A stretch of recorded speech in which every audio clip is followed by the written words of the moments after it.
California Insurance Commissioner rejects State Farm's request for a 22% emergency rate hike right after the California wildfires. Now you might think, screw those people in California. They knew it was coming. Yeah, but this is insurance. State Farm is one of the biggest insurance carriers out there.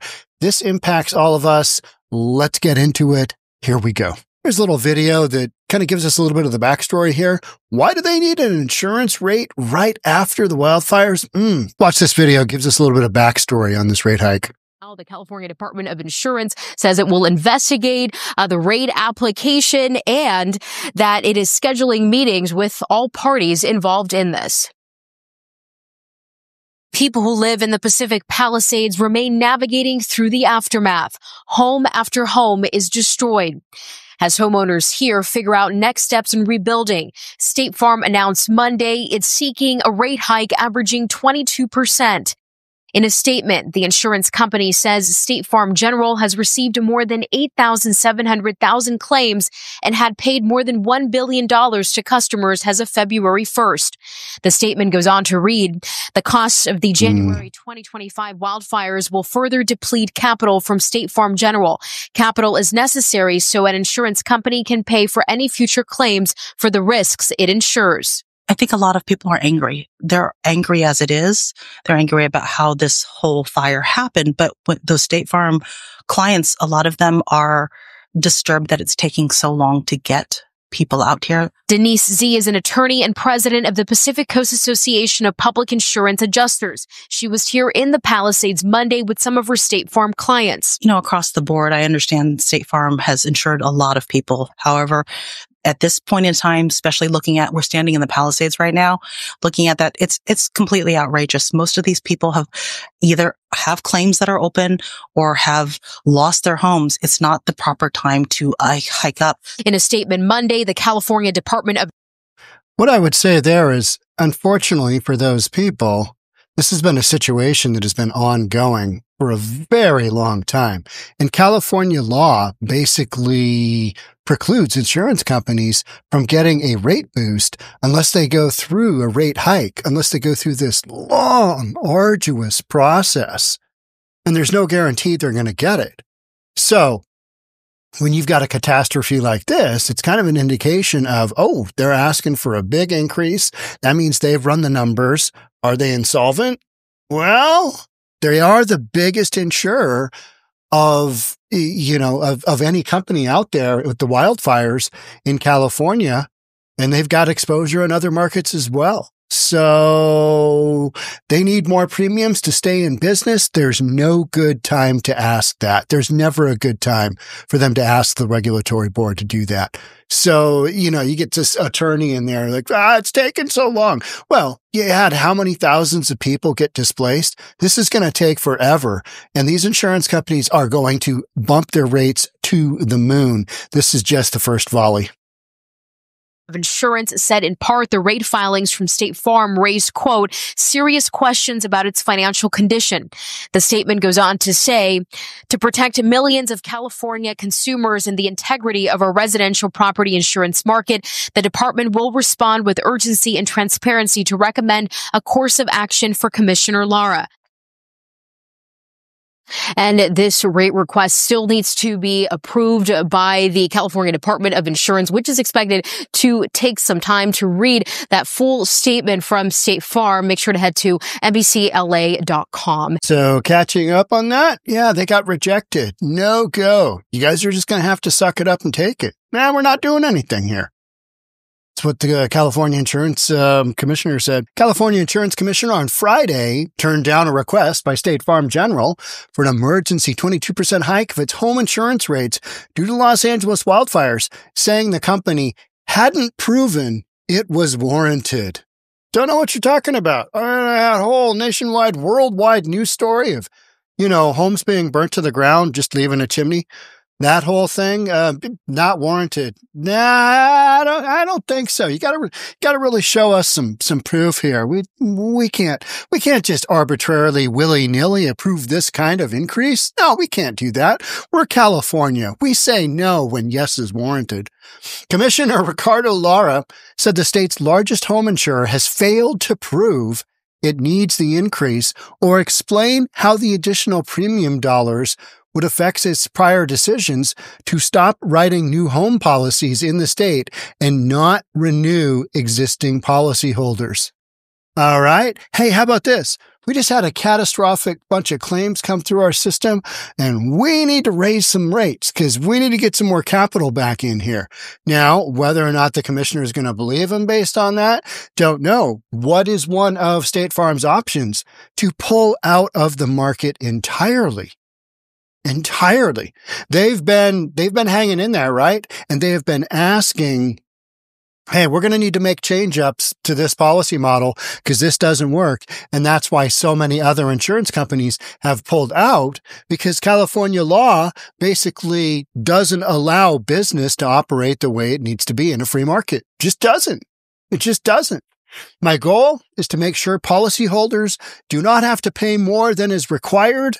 So now they're going to have to pay a whole lot more because more insurers are going to pull out. In light of the recent LA wildfire, State Farm's customers need real answers about why they're being asked to pay more and what responsibility the company's leadership is taking to get its financial house in order.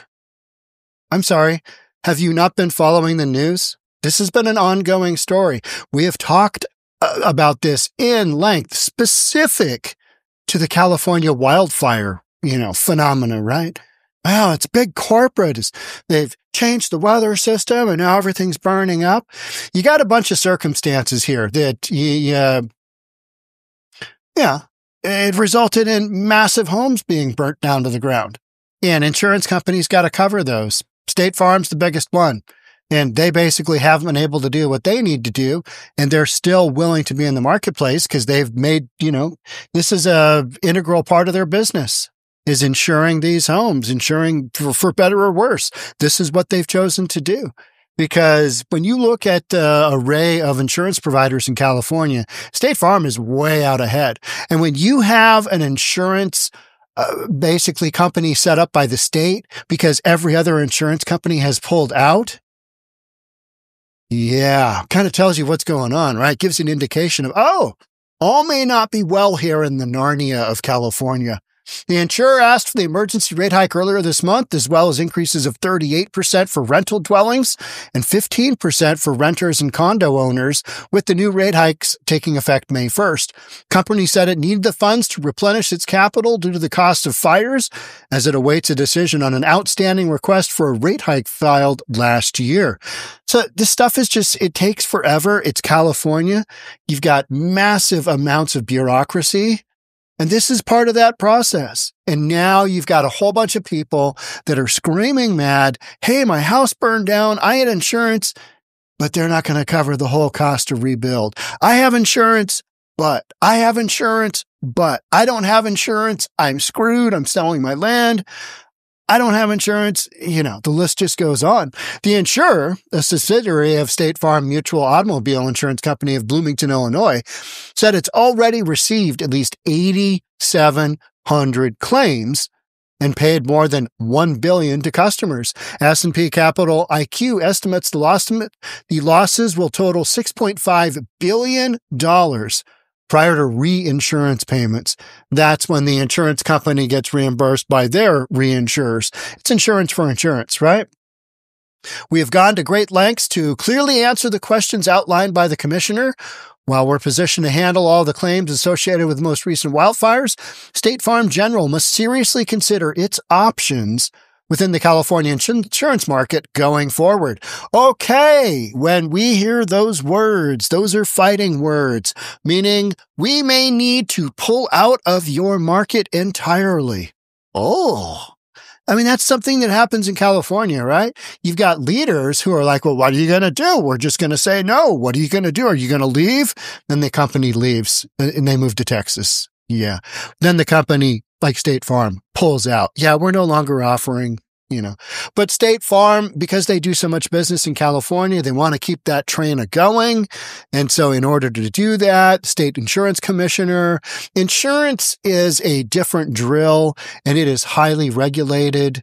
And I don't necessarily understand all the nuances, but big ones like this, whether or not State Farm actually detailed why they deserve this increase, I haven't seen that. You haven't seen that. I don't think any of us have seen the actual details of what State Farm sent to the insurance commissioner, because that's just not, from my standpoint, it's not publicly available yet. But you've got a scenario where you're like, well, you should probably get this squared away pretty quick, whether you want to stay in or out of the state as far as insurance goes. And then California, if you've basically shot yourself in the foot by saying no to a rate increase, or maybe this is just, first volley. No, we're not doing anything.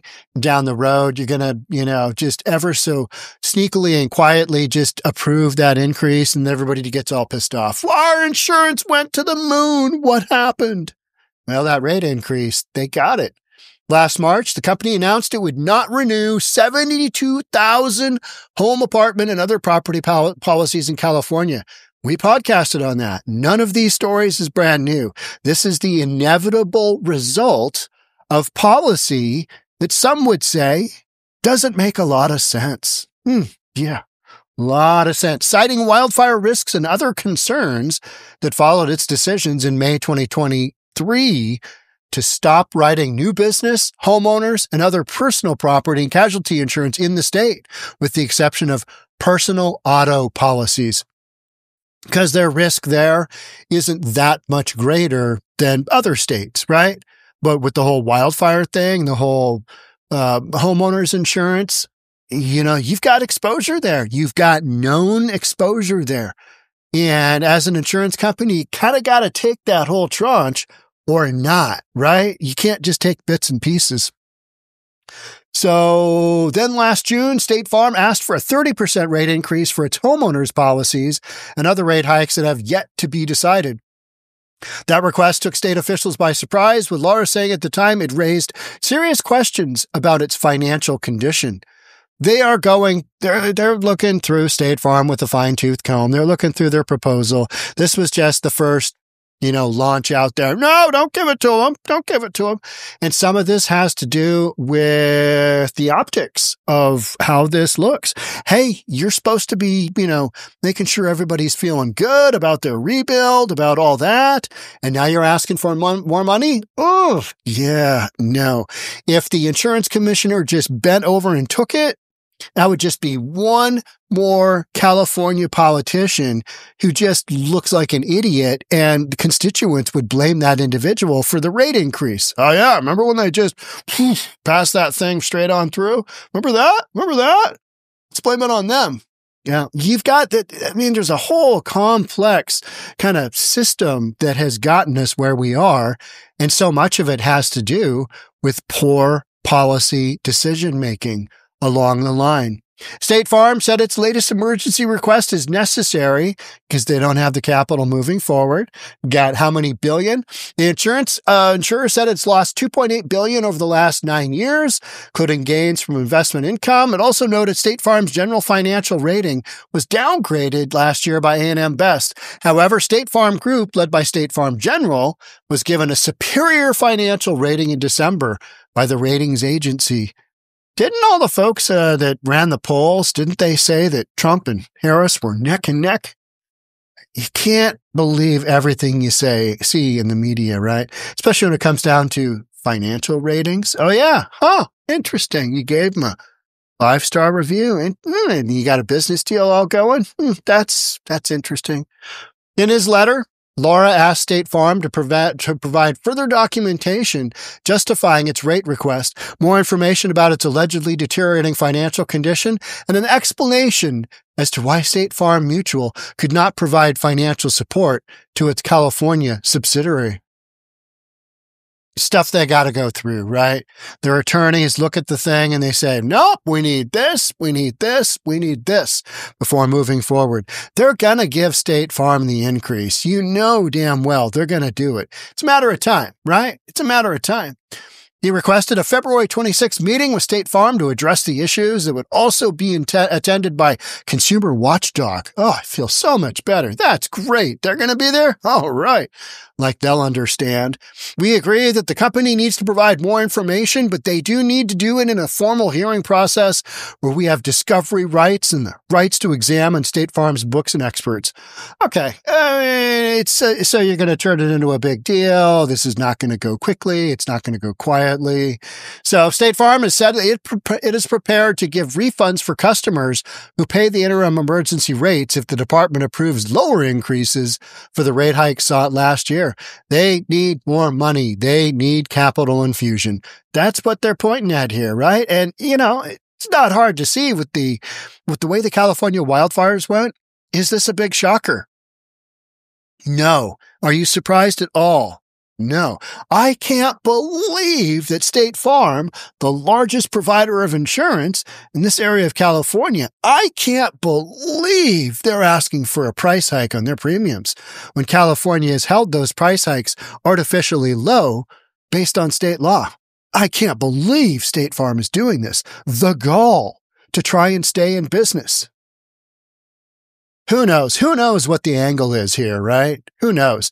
Is State Farm, that precipitous as far as their financial situation goes? Can't be that bad. I mean, it can't be that bad if they're still in the game here and they're asking for 22% in general. Okay. Yeah. You know what I mean? It's just like, okay, what are you saying? It's a negotiation between State Farm and the insurance commissioner. No, you can't have 22 now, but how about you do this? How about we allow you to do this?